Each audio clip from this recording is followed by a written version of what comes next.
That's what the inspector was trying to explain before. It's one of those deceptions that we're occasionally obliged to resort to.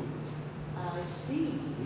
A trap? Exactly. Brilliant! But we had our suspicions, however. For a start, the suspect was the only anarchist railway worker in Milan. Therefore, it was simple to deduce it was him. Of course, it's self-evident.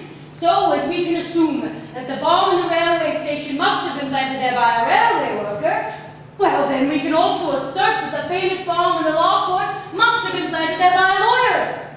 The one in the agricultural bank by a bank clerk. Or a cow, whichever takes your fancy. And the bomb at the tomb of the unknown soldier was undoubtedly perpetrated by a corpse. Absolutely. Come on now, gentlemen, I am here to conduct a serious inquiry, not forth about with syllogistic prattle. Let's get on with it. Says here, unaffected by the accusations, the anarchist smiled disbelievingly. Who made this statement? I did, sir. Good. So here he is, smiling disbelievingly. And then 2 lines later it says, no doubt fear of getting the sack played a part in precipitating this ruckus. So let me just get this straight. First, he's smiling disbelievingly.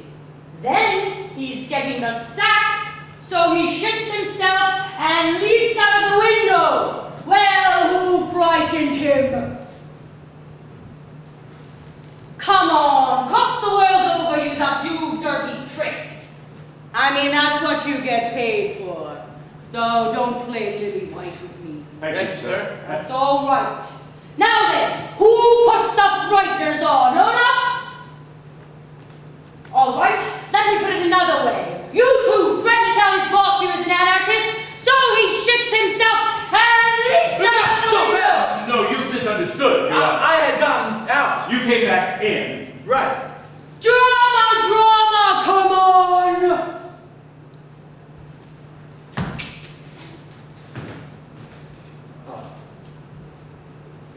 It was at this point we employed the... there's a phone call for you, sir. It's very important to employ.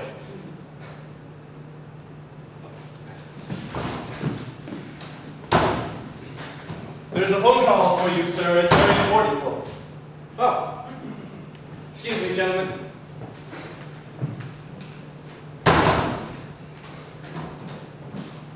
Where? Oh, right. I've just had a phone call from Rome. I've just had a phone call from Rome. I've just had a phone call from Rome. I've just had a Rome call from phone. He's good, isn't he? Very good. Go on! Your friend. This is the vaudeville dancer from the anarchist group in Rome. That's right. The one who strings last E's together. That's the one. Go on. Your friend, or rather, Is partner. he actually dancer. dancing the beats? What? He probably does. Go on! Your friend has confessed to planting the bombs in the Milan bank in Rome. Christ! Well, how did he take that?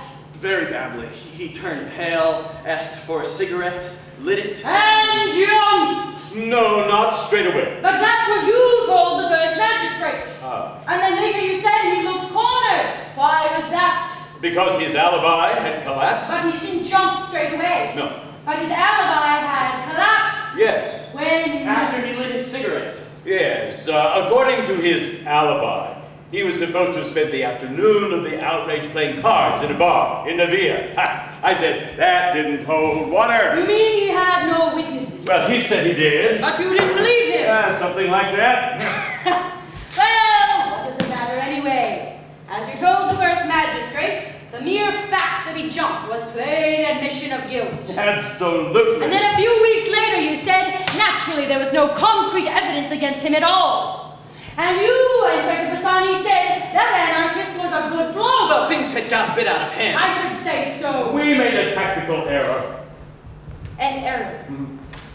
You arrest a free citizen, hold him beyond the legal time limit, traumatize him by telling him you have absolute proof that he is a bomber, which later you state you didn't have at all, tell him he's going to lose his job, and in spite of 3 sworn affidavits from witnesses who positively identify this woe-begone railway man as their card-playing colleague from Navia, you tell him his alibi has collapsed! And you, Inspector Passani, you round the whole deal off with a coup de grace that his dearest friend has confessed to a filthy massacre in Rome. Had he? Who? The dancer. What? Confessed to planting the bomb at the bank in Rome. No. No? We invented it. What imaginations!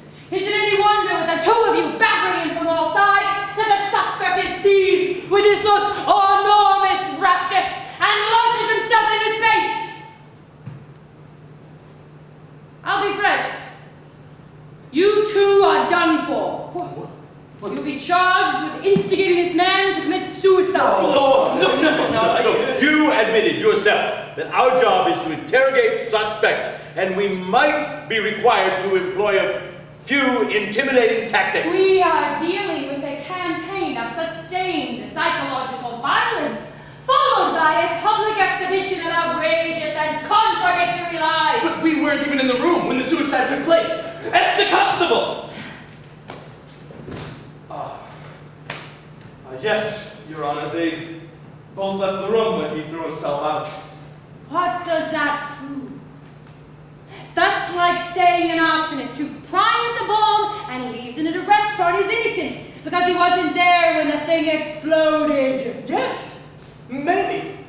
With the first version. But the constable is referring to the second version. What? The second version.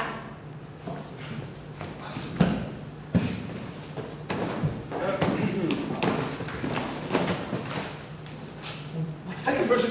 Oh, no, that's the second version. This is the second version. Here. The second version. So, there has been a rewriting of events? A slight correction. Yes? We corrected the time of the original interrogation in which we employed the Lies?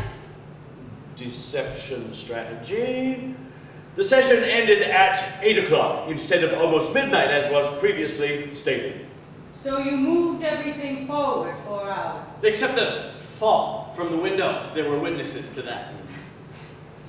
Yes, we wanted to prove that our deceptions could not have been the determining factor, since 4 hours had elapsed between the time of the interview and the fall, in which the suspect had completely recovered.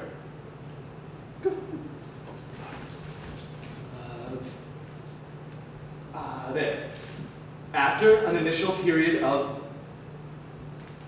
depression, the anarchist was cheering up. He didn't give a damn about the murdering dancer. He despised him. So he was in fact aware that the anarchist groups in Rome were riddled with police informers and the pay of neo-fascists? Exactly. And since you didn't give a damn about his friend, your lies meant nothing to him. Exactly. So why did you tell them to him? Well, it shook him. It shook him. And in no time, he was wreathed in smiles. Your words, Inspector. He was serene.